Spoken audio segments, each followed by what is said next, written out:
కేంద్ర ప్రభుత్వం అమలు చేస్తున్న కార్మిక వ్యతిరేక రైతు వ్యతిరేక చట్టాలకు నిరసనగా భారత్ బంద్ సందర్భంగా మార్కాపురం జిల్లా కొమరోలు మండలంలో భారీ ర్యాలీ నిర్వహించినట్లు జిల్లా కౌలు రైతుల సంఘం ప్రధాన కార్యదర్శి బాలకోటయ్య సిఐటియు నాయకురాలు అంజమ్మ తెలిపారు. భారత్ బంద్ లో భాగంగా కార్మిక సంఘాల ఆధ్వర్యంలో నిర్వహించిన ఈ ర్యాలీకి సిఐటియు మండల నాయకుడు సింగరయ్య, సిపిఎం నాయకురాలు పోసాని అంజమ్మ, పోసాని రామయ్య నేతృత్వం వహించారు. ముఖ్య అతిథిగా ఒంగోలు నుండి కౌలు రైతు సంఘం ప్రధాన కార్యదర్శి బాలకోటయ్య హాజరయ్యారు. అంగన్వాడీ కార్యకర్తలు, ఆటో యూనియన్ సభ్యులు, భవన నిర్మాణ కార్మికులు, కుకింగ్ వర్కర్లు తదితరులు పెద్ద సంఖ్యలో పాల్గొన్నారు. ప్రభుత్వ వైద్యశాల వద్ద ప్రారంభమైన ర్యాలీ రాష్ట్ర ప్రధాన రహదారి మీదుగా సాయిబాబా ఆలయం వరకు కొనసాగింది. అనంతరం 4 రోడ్ల కూడలి వద్ద సభ నిర్వహించారు. కేంద్ర ప్రభుత్వానికి వ్యతిరేకంగా నినాదాలు చేశారు. సభలో మాట్లాడిన నాయకులు కేంద్ర ప్రభుత్వం తీసుకొచ్చిన లేబర్ కోడ్స్ కార్మికులకు నష్టదాయకమని విమర్శించారు. కార్మిక సంఘాల ప్రధాన డిమాండ్లను ఈ సందర్భంగా వెల్లడించారు. ఈ కార్యక్రమంలో భవన నిర్మాణ కార్మికులు, అంగన్వాడీ కార్యకర్తలు, కుకింగ్ ఏజెన్సీ వారు, ఇతర రకాల కార్మికులు పాల్గొన్నారు. నా పేరు బాలకోటయ్య, కౌలు రైతు సంఘం జిల్లా కార్యదర్శిని. ఈరోజు దేశవ్యాప్తంగా కేంద్ర రాష్ట్ర ప్రభుత్వాలకి నిరసన తెలియజేసేటువంటి విధంగా సమ్మె జరుగుతూ ఉంది.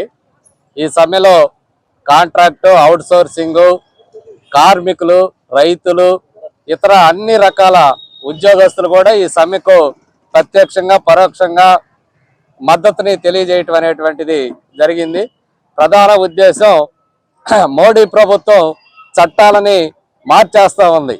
దాంట్లో కార్మికులకు సంబంధించినటువంటి ముఖ్యమైనటువంటిది సమ్మె చేసేటువంటి హక్కు లేకుండా, కనీస వేతనం అడగటానికి వీలు లేకుండా, పని ప్రదేశాల్లో యాజమాన్యం ఎలా చెబితే అలా ఉండేటువంటి విధంగా, అనుకూలంగా ఉండేటువంటి విధంగా 4 లేబర్ కోడ్లని తీసుకొచ్చింది. ఈ లేబర్ కోడ్లు అమలైతే కార్మికులు, ఉద్యోగస్తుల యొక్క బతుకులు బానిస బతుకుల్లాగా మారబోతా ఉన్నాయి. ఇది రేపు ఏప్రిల్ 1 నుంచి అమల్లోకి రాబోతా ఉంది. దీన్ని ఇంప్లిమెంట్ చేయడానికి వీలు లేదని చెప్పి ఈరోజు సమ్మె సందర్భంగా కార్మికులందరూ కూడా నిలదీస్తూ ఉన్నారు.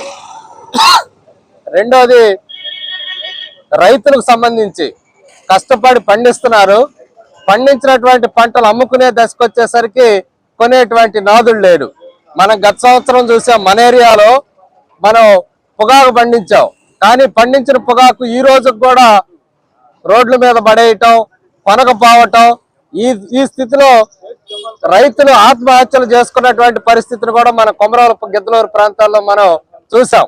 దీంతో పాటు ఉపాధి హామీ చట్టం, అది కార్మికులు, కమ్యూనిస్టులు కలిసి పోరాడి సాధించుకున్నటువంటి చట్టం. అంటే సంవత్సరానికి 100 రోజులు గ్యారంటీగా పని చేయించాలి. పని చూయించలేకపోతే పని చూయించలేనన్ని రోజులు ప్రభుత్వం ఉచితంగా కూలి కూడా ఇవ్వాలి 100 రోజులకి. అలాంటి చట్టాన్ని నరేంద్ర మోడీ మనం మార్చేసి ఆ చట్టంలో మార్పులు చేశాడు. మార్పులు చేసి ఇది కేంద్ర ప్రభుత్వం అమలు చేయదు, రాష్ట్రం 40%, కేంద్రం 60% నిధులు ఇస్తేనే ఈ పథకాన్ని అమలు చేస్తామని చెప్పి మార్చారు. చట్టంగా ఉన్నటువంటి దాన్ని ఒక పథకంలాగా మార్చాడు. అంటే రాష్ట్ర ప్రభుత్వం 40% నిధులు ఇస్తే కేంద్ర ప్రభుత్వం 60% నిధులు ఇచ్చి ఉపాధి హామీ చట్టాన్ని అమలు చేస్తారంట.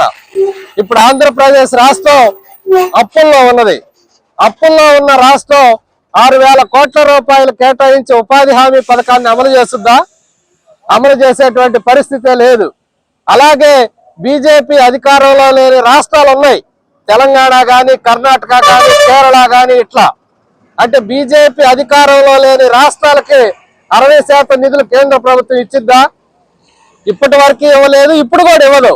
అంటే వాళ్ళు అధికారంలో ఉన్న రాష్ట్రాలని నిధులు ఇవ్వకుండా ఆర్థికంగా ఇబ్బంది పెట్టడం కోసం కొద్ది గొప్ప ఎండాకాలం 3 పూట్ల గంజి నీళ్లు తాగుతున్నటువంటి చట్టాన్ని నిర్వీర్యం చేయటువంటి మోడీ ప్రభుత్వం ఎంత కసాయిగా మారిందో తెలియజేయటం కోసం ఈరోజు ఇదొక డిమాండ్గా ప్రధానంగా ఈ సమ్మెలో ఉన్నది.